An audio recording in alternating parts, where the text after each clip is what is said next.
Well, it says live on YouTube. Hello, everybody. How y'all doing? I'm doing much better, thank you. Little food poisoning, but hey, that sometimes happens. And thank you for all the warm wishes and all the encouraging energy and emails and texts. So thank you very much. So how are y'all? Hope you're feeling well today. I was just jamming out to a little bit of Jeff Beck. There's Big Al is in the room. Let's see who else is all hanging out here. I've just been listening to some Jeff Beck, early Jeff Beck. Hello, Marsha Price. Good to see you. Thank you. Dragon Soul Fox. Hello. How are you doing? Deborah Sloan. Hello, Sarah. Thank you. Grandpa Brian, Nina the Mystic. Much love. Jules. Hello, Gaia. Let's see. Peter, good to see you. And Peter, good to see you. Blanca, good to see you. David Castle, hope you're doing well. Hello to, I haven't seen David Berry or Big Al. I hope they're doing well. Teresa, good day to see you as David Berry. How are you? Pamela Vogel, good to see you. And Posey. So, about to get cold here where I'm about. I think we've got maybe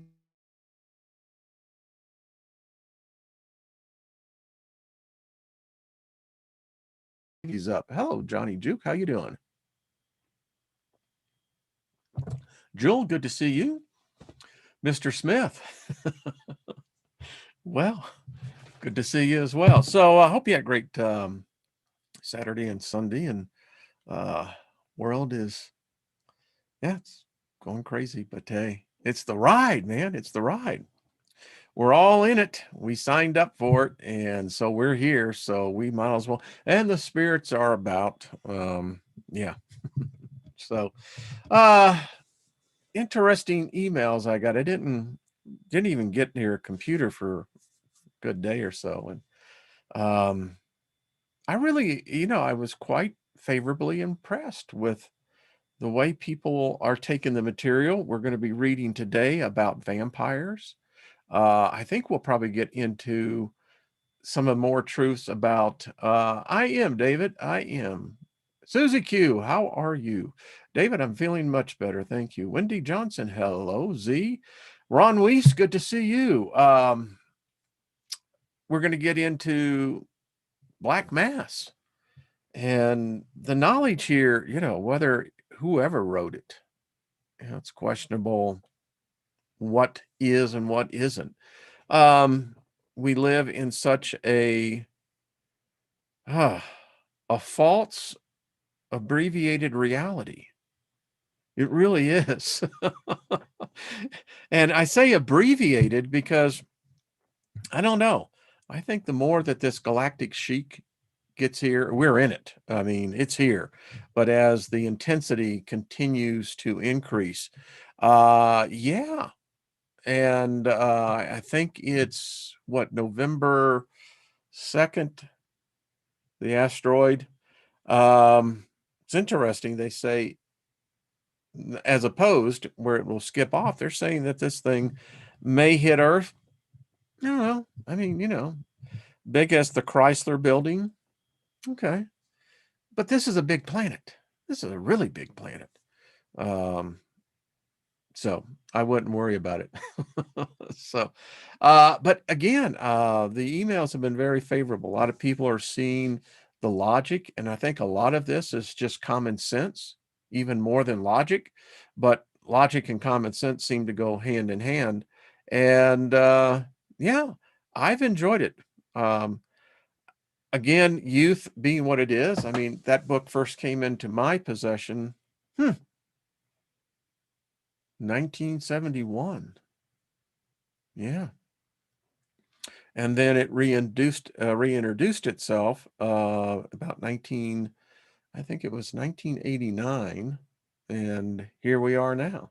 And as I read it now, reread it, gee, I just wish I had been more awake to really take in what I was reading. It just goes to show you, doesn't matter where a person's at, if they're not wanting to like accept or be awoke. I think that unfortunately that has now been compromised, the whole term be awoke, because the it's the sleepers who stole the word.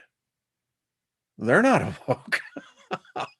Not even close. But yeah, so we'll have to come with a better term that would identify a lot of slowless people out there.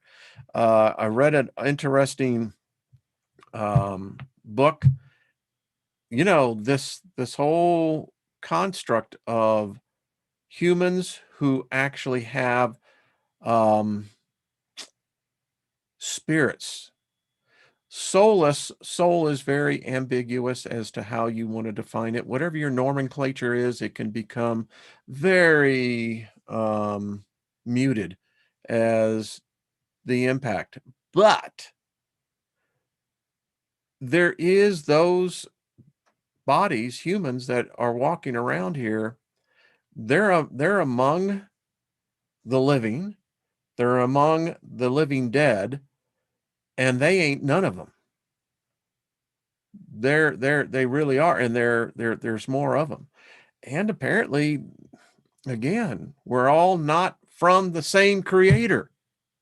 I know you want to believe that. I know there's a lot out there that cannot handle that. I've gotten your emails, but it is not blasphemy to say this.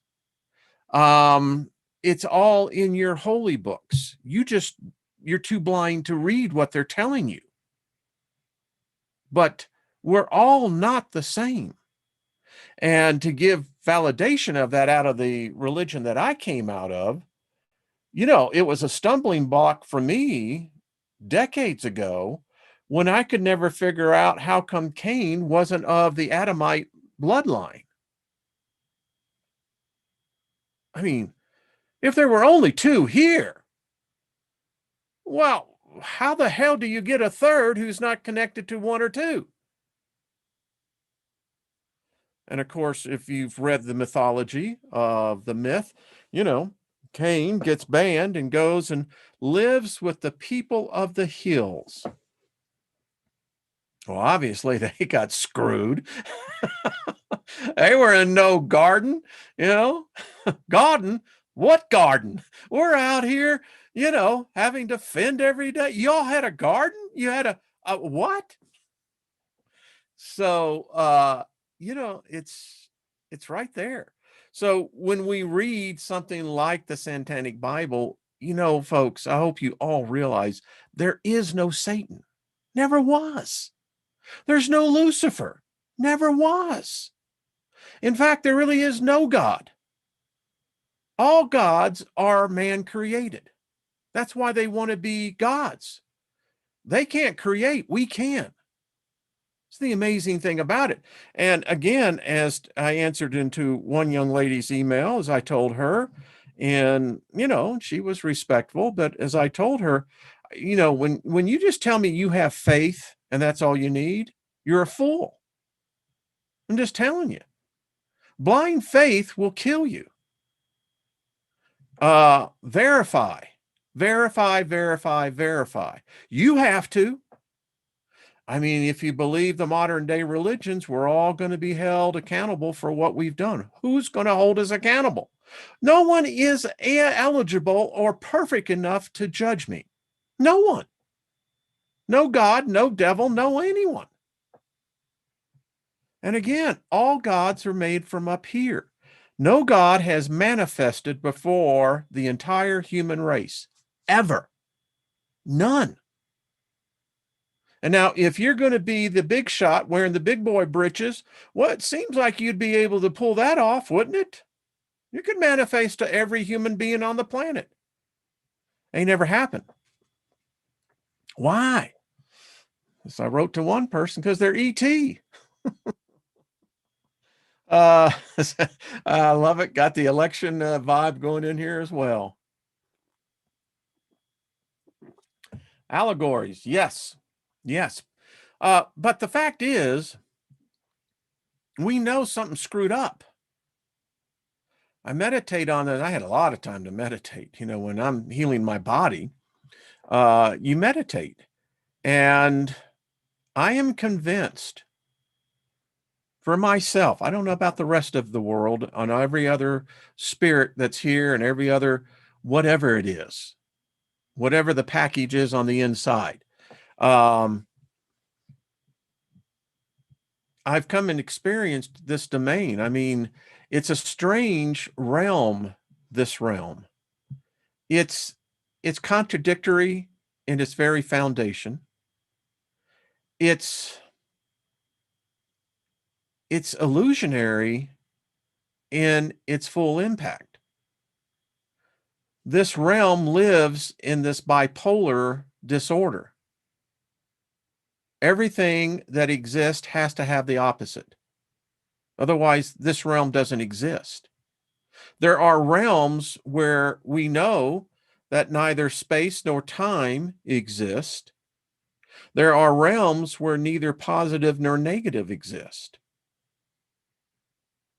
It doesn't have to be the yin and the yang in order to make the connection. There's something even greater than that. But getting back to the realm that you and I are in, this polarity of the monopole.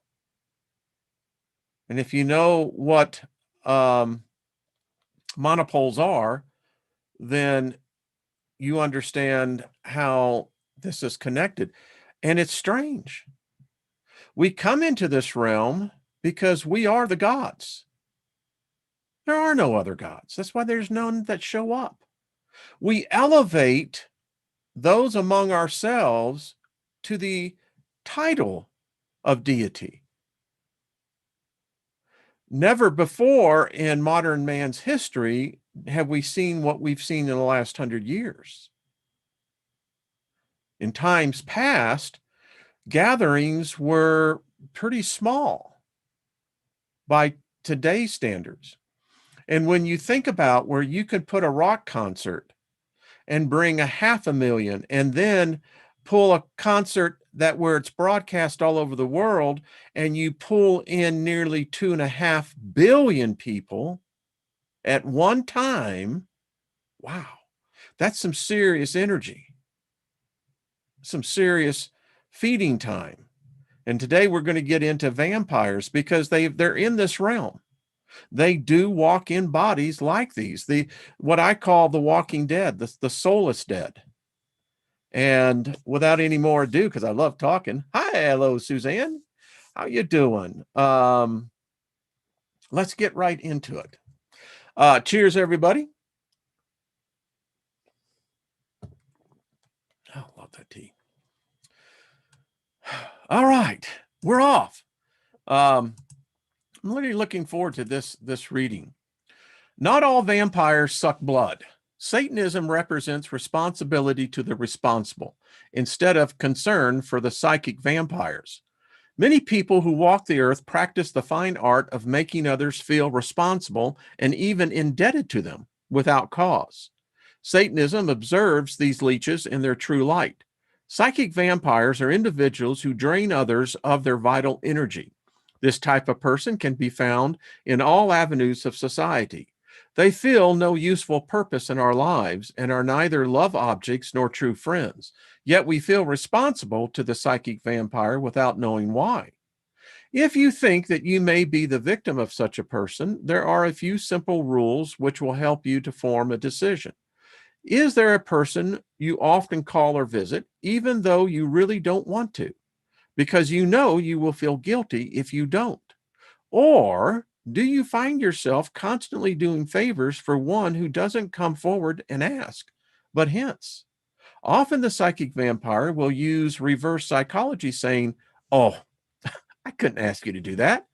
And you, in turn, insist upon doing it. The psychic vampire never demands anything of you. That would be far too presumptuous. They simply let their wishes be known in subtle ways which will prevent them from being considered pests. They won't think of imposing and are always content and willing to accept their lot without the slightest complaint outwardly. Their sins are not of commission, but of omission. It's what they don't say not what they do say, that makes you feel you must account to them. They are much too crafty to make overt demands upon you because they know you would resent it and would have a tangible and legitimate reason for denying them. And just a little side point here, since we're in the season, many of these types are politicians. Many of them are CEOs. If we could only see behind the mask. Yeah, we will. A large percentage of these people are special attributes which make their dependence upon you more feasible and much more effective. Many psychic vampires are invalids or pretend to be, or are mentally or emotionally disturbed. Others might feign ignorance or incompetence, so you will, out of pity, or more often in exasperation, do things for them. The traditional way to banish a demon or elemental is to recognize it for what it is and exercise it. I love that word. Julianne, isn't that something? Exercise.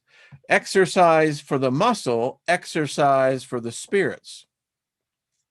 So I wonder if in the midst of a exorcism, how is that energy being used against a spirit to push it out of a shell? And then knowing that the fact that you can have a walk-in in your shell, well, you get into that subject and it becomes really weird. Recognition of these modern day demons and their methods is only the antidote for their devastating hold over you. Most people accept these passively vicious individuals at face value only because their insidious maneuvers have never been pointed out to them. They merely accept these poor souls as being less fortunate than themselves and feel they must help them however they can. It is this misdirected sense of responsibility or unfounded sense of guilt which nourishes well the altruisms upon which these parasites feast. The psychic vampire is allowed to exist because he cleverly chooses conscientious, responsible people for his victims, people with great dedication to their moral obligations. In some cases, we are vampirized by groups of people as well as individuals. Every fundraising organization, be it charitable foundation, community, council, religious, or fraternal association, etc., carefully selects a person who is apt at making others feel guilty for its chairman or coordinator. It is the job of this chairman to intimidate us into opening first our hearts and then our wallets to the recipient of their goodwill, never mentioning that in many cases their time is not unselfishly donated, but they are drawing a fat salary for their noble deeds. They are masters at playing with the sympathy and consideration of responsible people. How often we see little children who have been sent forth by those self-righteous Fagins to painlessly extract donations from the kindly. Who can resist the innocent charm of a child? There are, of course, people who are not happy unless they are giving, but many of us do not fit in this category. Unfortunately, we are often put upon to do things we do not generally feel should be required of us. A conscientious person finds it very difficult to decide between voluntary and imposed charity. He wants to do what is right and just and finds it perplexing trying to decide exactly who he should help and what degree of aid should rightfully be expected of him. Each person must decide for himself what his obligations are in his respect to friends, family, and community. Before donating his time and money to those outside his immediate family and close circle of friends, he must decide what he can afford without depriving those closest to him. When taking these things into consideration, he must be certain to include himself among those who mean most to him. He must carefully evaluate the validity of the request and the personality or motives of the person asking it to him. Little comment here. That's the problem with tithing. I was a tither. It's a con job. You think about it, you owe God 10% before you even get out of the gate. And where the hell did this thing come that it was our responsibility to give a God? I thought he owned everything. Why does he need 10% of my hard-earned pay in the time of crisis where I've got to be able to pay the rent, pay my children, get clothes on and food on the table? Yeah. I am a giver, but I'm telling you, when you get manipulated into the system, they will work you. Why? Well, because you're not appreciating God. Well, even Jesus said to give. Yeah, I don't know about that. Dude never lived. I mean, but anyway, think about it. It's crazy. The Levitical tax.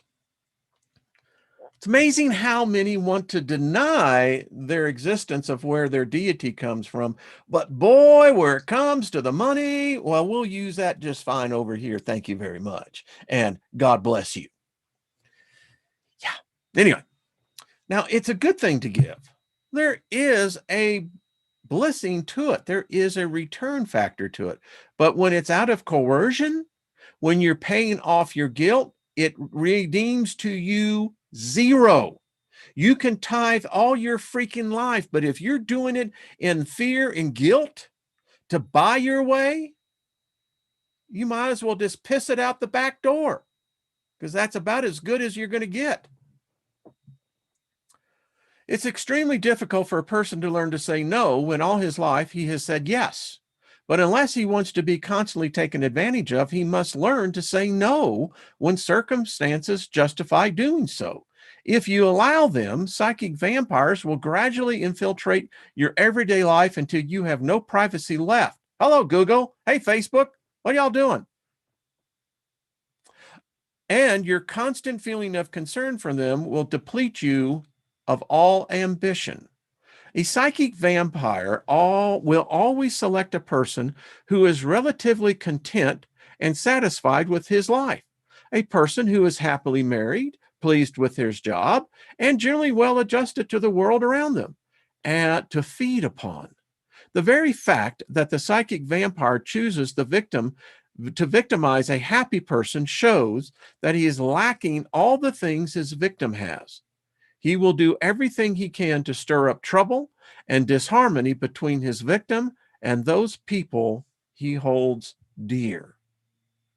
We don't have trolls in here. This group is top notch. But this is what a troll is. It's a psychic vampire. And you got to drive the proverbial wooden stake. Otherwise, they'll be having you on the menu. Therefore, be wary of anyone who seems to have no real friends and no apparent interest in life except you. They will usually tell you they are very selective in their choice of friends, or doesn't make friends easily because of the high standards they set for their companions. To acquire and keep friends, one must be willing to give of themselves, something of which the psychic vampire is incapable. But he will hasten to add that you fulfill every requirement and are truly an outstanding exception among men. You are one of the very few worthy of his friendship. Lest you confuse desperate love, which is a very selfish thing, with psychic vampirism, the vast difference between the two must be clarified. The only way to determine if you are being vampirized is to weigh what you give the person compared to what they give you in return. You may at times become annoyed with the obligations you put upon you by a loved one, a close friend, or even an employer.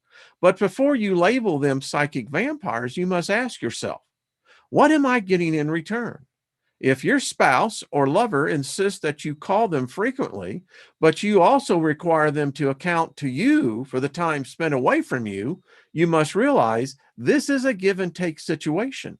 Or if a friend is in the habit of calling you upon you for help at inopportune moments, but you similarly depend upon them to give you immediate needs priority, you must regard it as a fair exchange. If your employer asks you to do a little more than is normally expected of you in your particular position, but will overlook your occasional tardiness or will give you time off when you need it, you certainly have no cause for complaint and need not feel that he's taken advantage of you. You are, however, being vampirized if you are insistently called upon or expected to do favors for someone who, when you need a favor, always happens to have other pressing obligations. Many psychic vampires will give you material things for the express purpose of making you feel you owe them something in return, thereby binding you to them. The difference between your giving and theirs is that your return payment must come in a non-material form. They want you to feel obligated to them and would be very disappointed and even resentful if you attempt to repay them with material objects. In essence, you have sold your soul to them, and they constantly remind you of your duty to them by not reminding you. Being purely satanic, the only way to deal with a psychic vampire is to play dumb and act as though they are genuinely altruistic and really expect nothing in return. Teach them a lesson by graciously taking what they give you, thanking them loudly enough for all to hear, and walking away. In this way, you come out the victor. What can they say? And when you are inevitably expected to repay their generosity, this is the hard part, you say no. But again, graciously. When they feel you falling from their clutches, two things will happen. First, they will act crushed, hoping your old feeling of duty and sympathy will return. And when and if it doesn't, they will show their true colors and become angry and vindictive. Mm, life is wonderful. I love it. Once you have moved them to that point, you can play the role of the injured party. After all, you've done nothing wrong. You've just happened to have had pressing obligations when they needed you. And since nothing was expected in return for their gifts, there should be no hard feelings. This is a hard lesson in life, folks.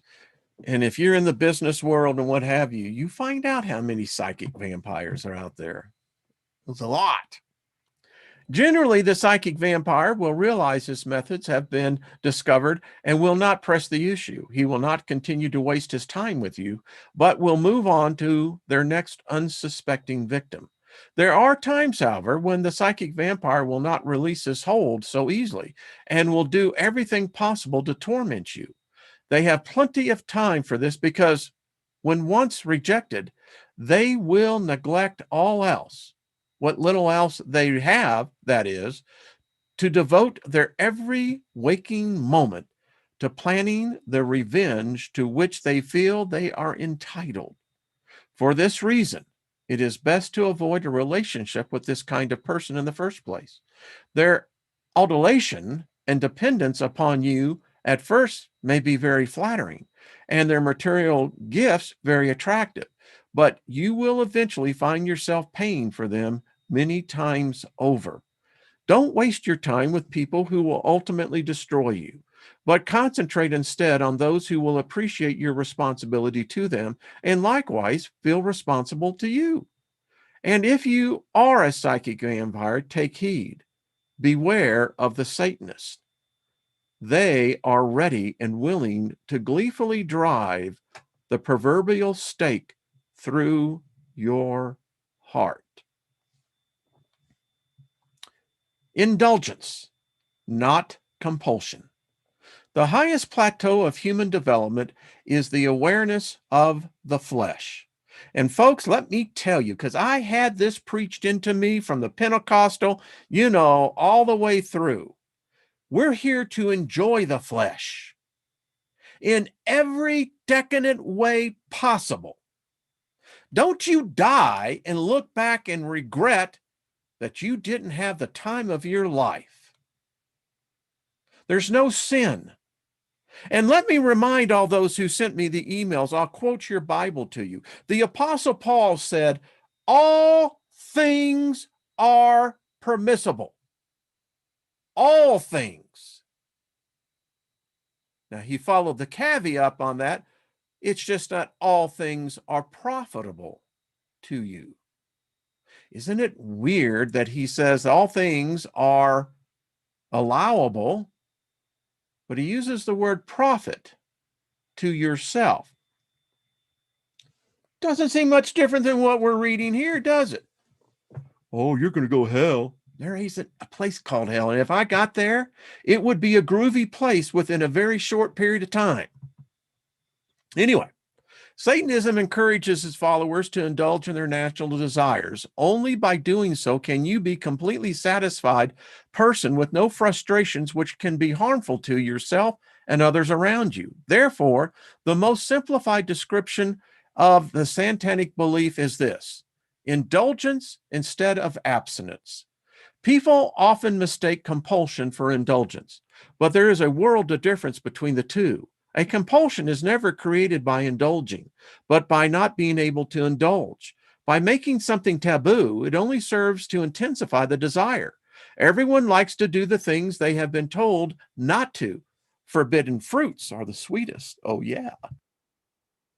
Webster's Dictionary, Encyclopedia Dictionary, defines indulgence thusly: to give oneself up to, not to restrain or oppose, to give free course to gratify by compliance, to yield to. The dictionary definition of compulsion is the act of compelling or driving by force, physical or moral, constraint of the will, compulsory, obligatory, excuse me. In other words, indulgence implies choice, whereas compulsion indicates the lack of choice. When a person has no proper release for his or her desires, they rapidly build up and become compulsions. If everyone had a particular time and place for the purpose of periodically indulging in their personal desires without fear of embarrassment or reproach, they would be sufficiently released to lead unfrustrated lives in the everyday world. They would be free to plunge headlong into whatever undertaking they might choose instead of going about their duties half-heartedly, their creative urges frustrated by denying their natural desires. This would apply to the majority of cases, but there will always be those who work better under pressure. Generally, those who need to endure a certain amount of hardship to produce to their full capabilities are in basically artistic vocations. More will be said later about fulfilling through self-denial. This does not mean to imply that all artists fit this category. On the contrary, many artists are unable to produce unless their basic animal needs have been satisfied. Isn't it odd how so-called enlightened and intelligent people will not accept that they are an animal? We got this cockamamie idea that, we're somehow above all that. We are basically bipedals, are animals. It's just a fact. And going through life denying only leads to, the pressure will push out somewhere else, always does. For the most part, it is not the artist or individualist, but the average middle-class working man or woman who is lacking the proper release for their desires.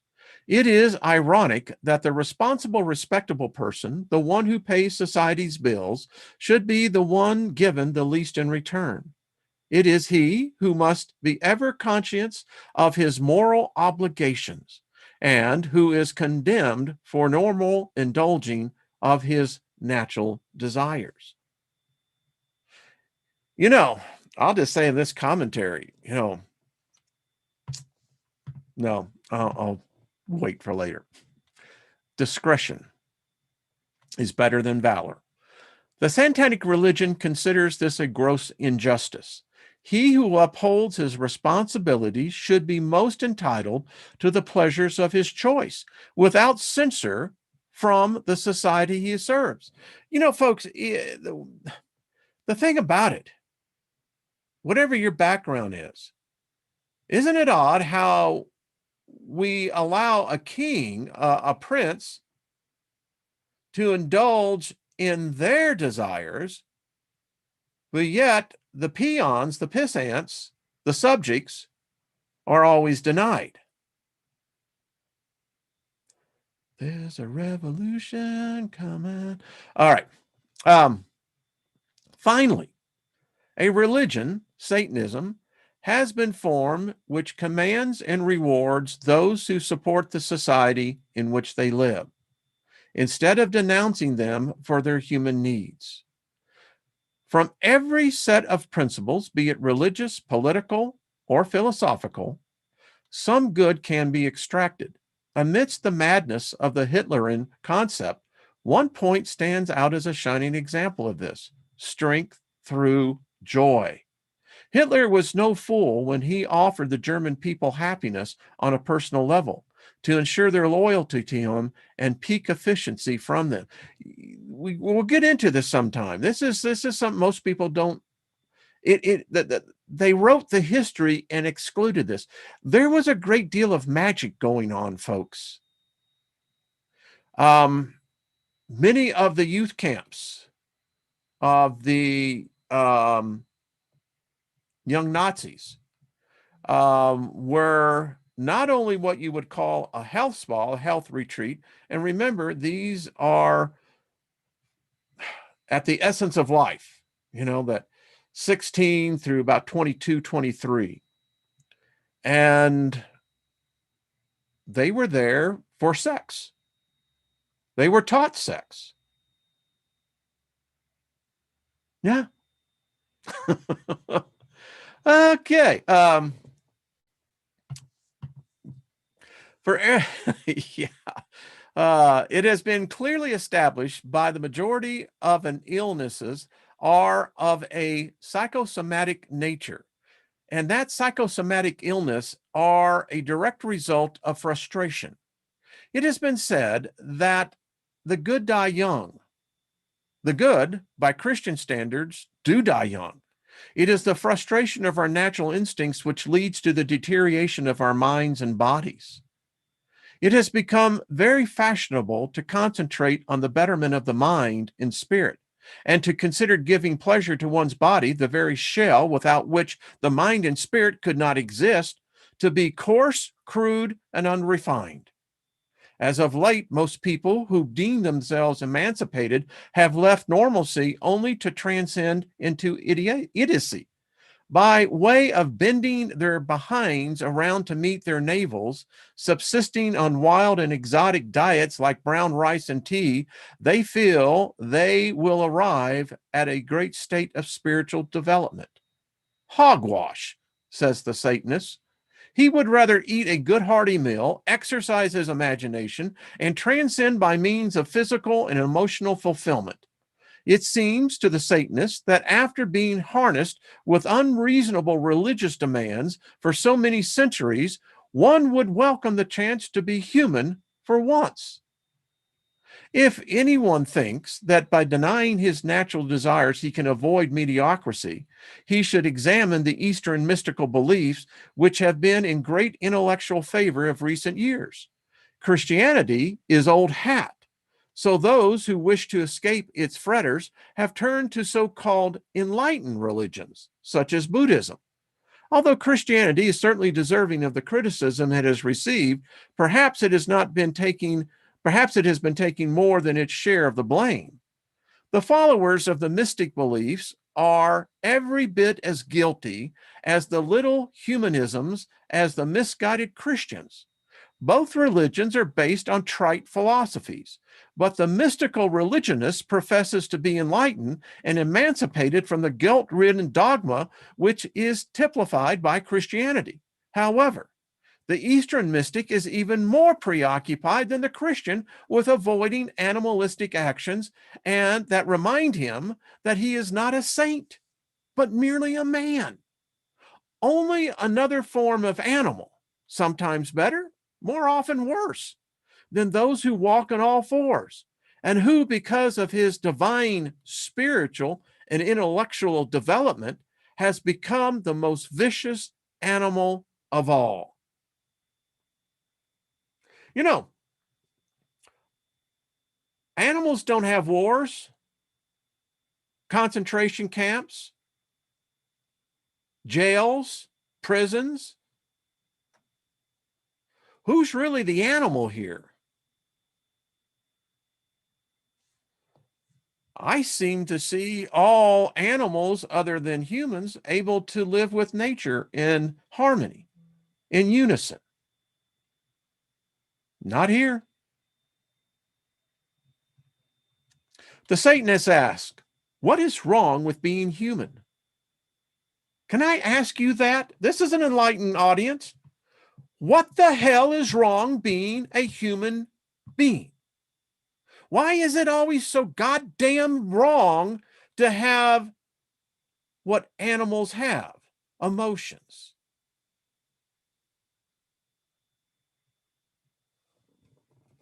Why do you deny your body when, again, if it wasn't for your body, your sorry ass wouldn't be here? Excuse me, that was commentary. What is wrong with being human and having human limitations as well as assets?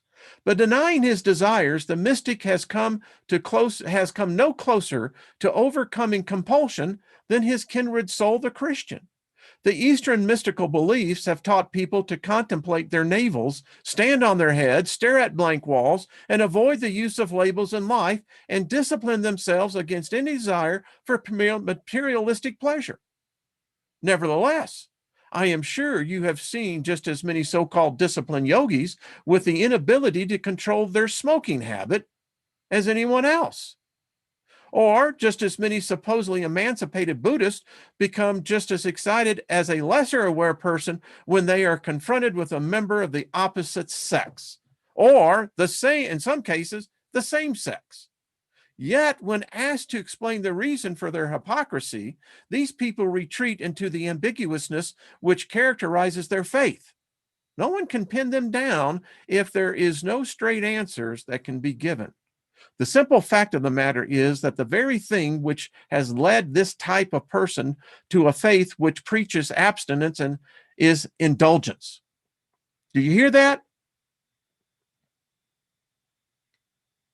We think it's so holy that, man, I can control my body, all my desires. Really, what we're doing is not abstinence, it's indulgence. Listen, if you grew up where pain was inflicted upon you as a child, you're going to seek that no matter whether it's a religion, a relationship, or a job. You're used to it. It feels normal. And it becomes very uncomfortable when that isn't the case. The simple fact of the matter is that the very thing, their compulsive masochism is the reason for choosing a religion which is not only advocates self-denial, but praises them for it and gives them the sacrosanct avenue of expression for their masochistic needs. The more abuse they can stand, the holier they become. How many times do we see each Easter, particularly over the Philippines, people actually getting crucified, actually going through the streets, bludgeoning themselves, and all this because of their loyalty to their God? If your God requires that kind of shit, you're in deep shit. That's all I got to tell you. Masochism, to most people, represents a rejection of indulgence. Satanism points out many meanings behind the meaning and considers masochism to be an indulgence if any attempt to sway or change the person from his masochistic traits is met with resentment and or failure. The Satan does not condemn these people for giving vent to their masochistic desires, but he does feel the utmost contempt towards those who cannot be honest enough, at least with themselves, to face and accept their masochism as a natural part of their personality makeup. Having to use religion as an excuse for their masochism is bad enough, but these people usually have the effrontery to feel superior to those who are not bound up in self-deceit expression of their fetishes. These people would be the first to condemn a man who found his weekly release with a person who would beat him soundly, thereby releasing himself from the very thing which could, if unreleased, make him, as they are, a compulsive churchgoer or religious fanatic. By finding adequate releases for his masochistic desires, he no longer needs to debase and deny himself in his every waking moment, as do these compulsive masochists. Satanists are encouraged to indulge in the 7 deadly sins, as they need hurt no one. The 7 deadly sins is bullshit again, folks. It's just nonsense. It was made up by men to enslave us. They were only invented by the Christian church to ensure guilt on the part of its followers. The Christian church knows that it is impossible for anyone to avoid committing these sins, as they are all things which we, being human, most naturally do. After inevitably committing these sins, financial offerings to the church in order to pay off God are employed as a SOP, or a standard operating procedure, to the parishioner's consciousness. Satan has never needed a book of rules, because vital nature forces have kept man sinful and intent on preserving himself and his feelings. Nevertheless, demoralizing attempts have been made on his body and being for his soul's sake, which only illustrate how misconceived and misused the labels of indulgence versus compulsion have become. Sexual activity certainly is condoned and encouraged by Satanism, but obviously the fact that it is the only religion which honestly takes this stand is the reason it has been traditionally given so much literary space. Naturally, if most people belong to the religious which represses them sexually, anything written on this provocative subject is going to make a titillating reading. That's how most people know of Satanists. New York Times, LA Times, etc. Why? Because they like to get in with the sex. It's amazing to me. I'll say this. If you only knew what was really going on in your neighborhood, that's all I'll say. If all attempts to sell something, be it a product or an idea, have failed, sex will always sell it. The reason for this is that even though people now conscientiously accept sex as a normal and necessary function, their subconsciousness is still bound by the taboo which religion has placed upon it. So, again, what is denied is more intensely desired. It is this bugaboo regarding sex which causes the literature devoted to the satanic views on the subject to overshadow all else written about Satanism. The true Satanist is not mastered by sex any more than he is mastered by any of his other desires. As with all pleasurable things, the Satanist is master of, rather than mastered by, sex.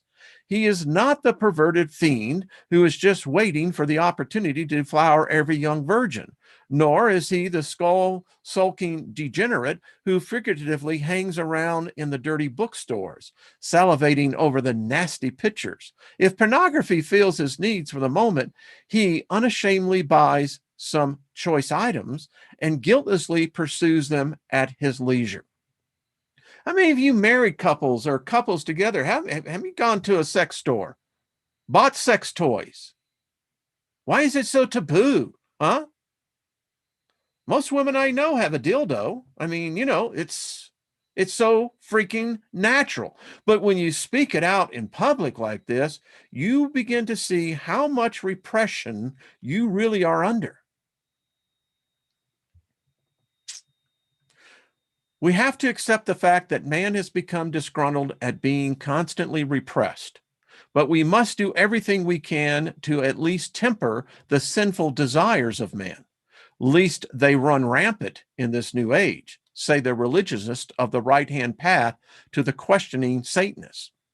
Why continue to think of these desires as shameful and something to be repressed, if you now admit they are natural? Returns the Satanist. Could it be that the white light religionists are a bit sour grapes about the fact that they didn't think of a religion before the Satanists, which would be enjoyable to follow? And if the truth were known, would they too not like to have a bit more pleasure out of life, but for the fear of losing face cannot admit to it? Could it also be that they are afraid people will, after hearing about Satanism, tell themselves, hell, this is for me. Why should I continue with a religion which condemns me for everything I do, even though there is nothing actually wrong with it? The Satanist thinks this is more than likely true. There is certainly much evidence that past religions are every day lifting more and more of their ridiculous restrictions. Even so, when an entire religion is based on abstinence instead of indulgence, as it should be, there is little left when it has been revised to meet the current needs of man. So why waste time buying oats for a dead horse? The watchword of Satanism is indulgence instead of abstinence, but it is not compulsion. Now, he goes on talking about here on human sacrifice, because this is so often associated. It is BS, folks. You know people, or they read books that do this, they're playing make-believe. They're still as trapped as any person deeply by religion. Just want to tell you that. The supposed purpose in performing the ritual of sacrifice is to throw energy provided by the blood of the freshly slaughtered victim into the atmosphere of the magical working, thereby intensifying the magician's chance of success. The white magician assumes that since blood represents the life force, there is no better way to appease the gods or demons than to present them with suitable quantities of it.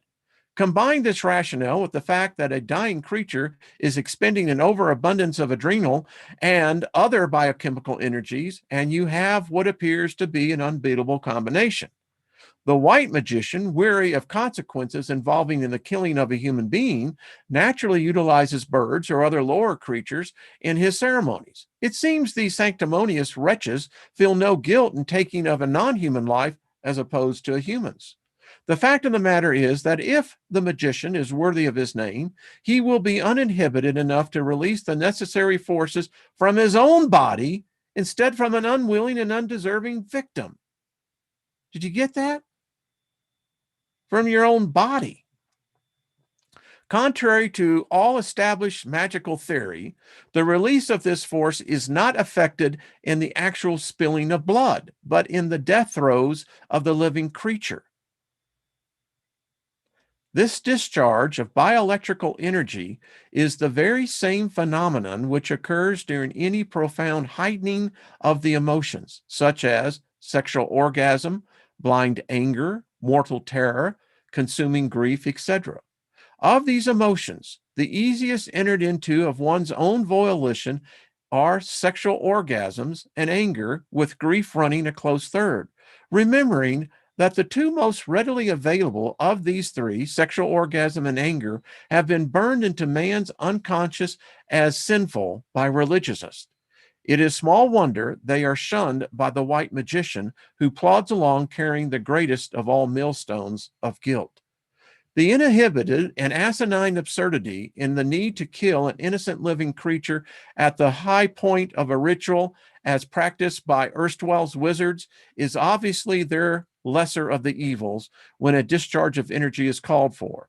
These poor conscience-stricken fools who have been calling themselves witches and warlocks would sooner chop the head off of a goat or a chicken in an attempt to harness its death agony than have the blasphemous bravery to masturbate in full view of Jehovah, whom they claim to deny.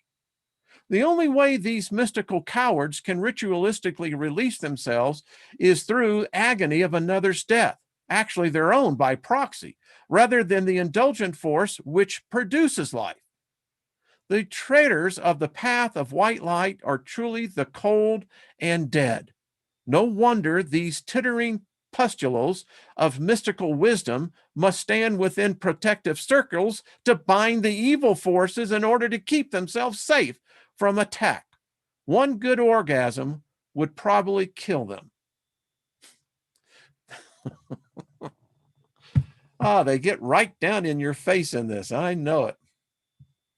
The use of a human sacrifice in a satanic ritual does not imply that the sacrifice is slaughter to appease the gods. Symbolically, the victim is destroyed through the working of a hex or a curse, which in turn leads to a physical, mental, or emotional destruction of the sacrifice in ways and means not attributed to the magician.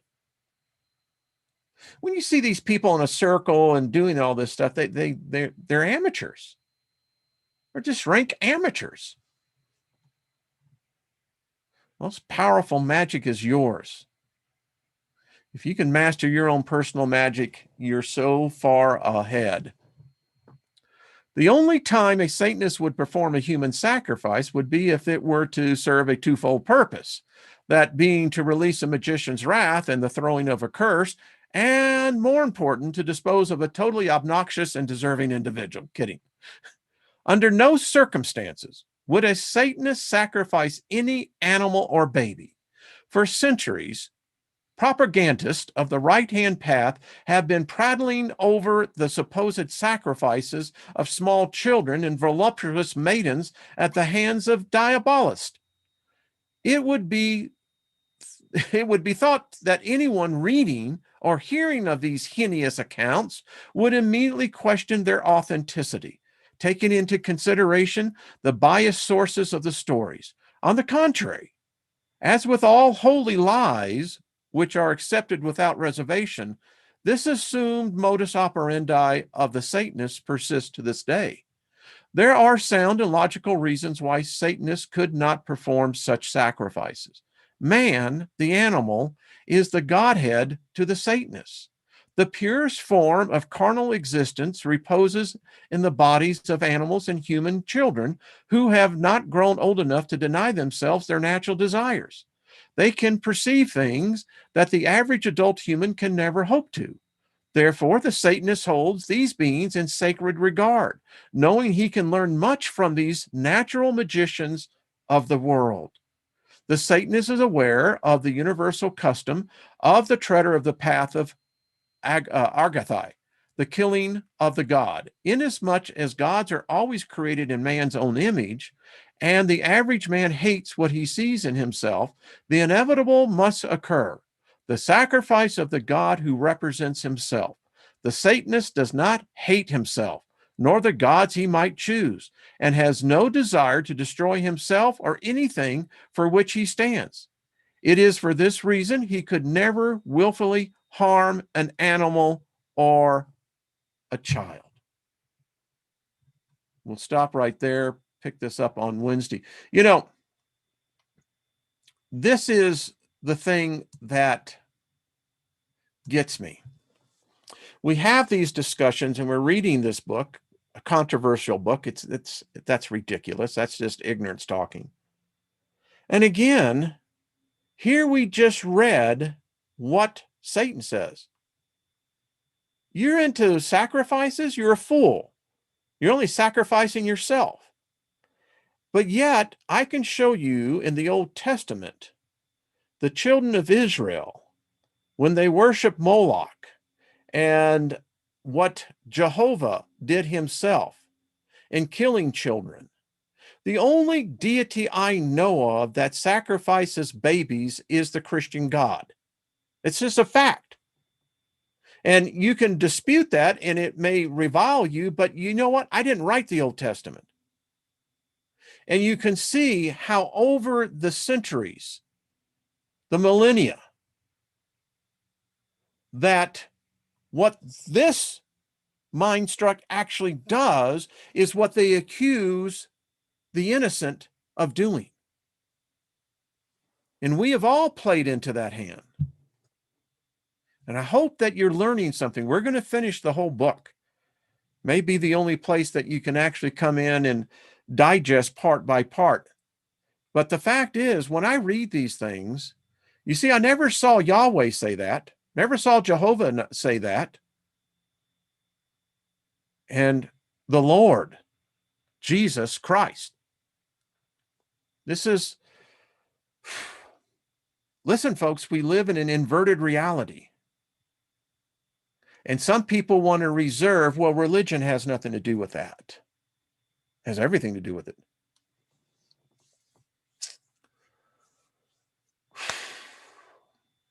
Okay. Ashante. Shate, indeed. Peace for all of us. I mean, I don't know what your background is. I don't know what your philosophical views are. I don't know what your religious views are. But regardless, if you've never read the Satanic Bible, you cannot have a balanced view. You are out of balance, is the best way to say this. And here we bring out the books, we read them, because without that balance to counter what we think is the truth, we begin to realize very quickly, book of the law next. Okay. Lucy, that's a good idea, David. I'd like to get you on that. Maybe we can talk about that. That would be cool. Let's see. Shannon, what do you say? I caught my 11-year-old watching. Oh, yeah. Well, let's just say this. If you have a problem with your children accessing porn, you need to go to your public schools because that's where they're getting it. It's the curriculum. I don't agree with it, but nevertheless, that's exactly where they're learning that at. Because again, the thing about a Satanist is not a pedophile. They do not sacrifice living things of any kind. They believe in working with the natural forces of the universe, the planet. If you wanted to say anything, Satanists would probably be the Green Party. They would be the person you'd want to do with a fully environmental, ecological plan. Why? Because they know what it means for life, all life. Woo! So tomorrow, second look with Miss Trina and I, we may talk about this. I think this is healthy. I really do. Yeah, I'm just looking at a camera and you're listening or watching me, but the fact is we're still embraced in a conversation of some manner. Thank you, Teresa. Let's see. Josh says, I'm waiting for you to accept the possibility and likelihood that this realm being not a sphere, but an endless plane of existence rather than a confined ball.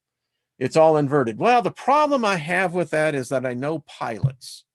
And I've had the privilege of going up pretty high. And McDonnell Douglas was a client of mine. I knew their pilots. The problem is that when you get up to 70,000 feet, you see the curvature of the earth. And you also see that the earth is spinning. Now, I don't know how you deal with that. I don't know. Josh, you have your beliefs. I have mine. But there may be thank you, Wise April. Let me just say, there is no global warming. Folks, we all need to start buying coats.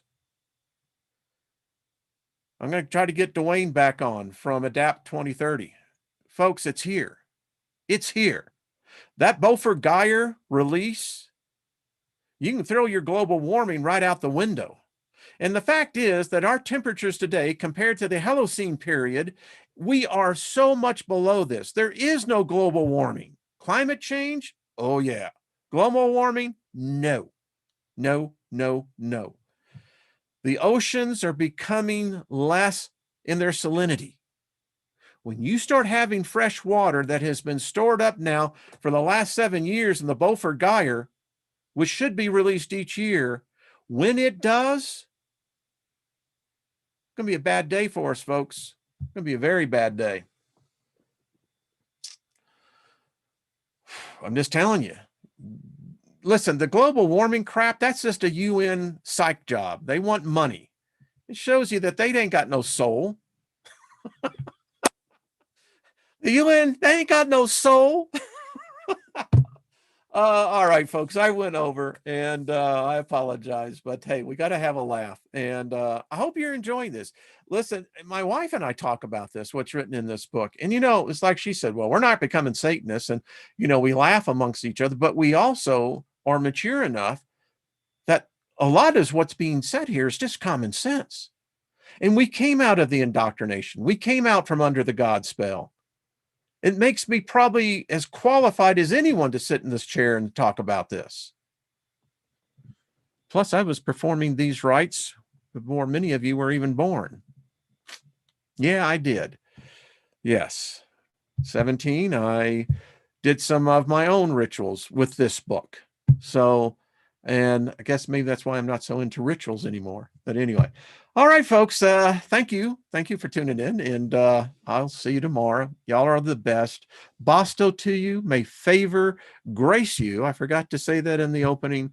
And happy birthday if you're having one. All right, folks, thank you very, very much. We'll see you tomorrow with Miss Trina on a second.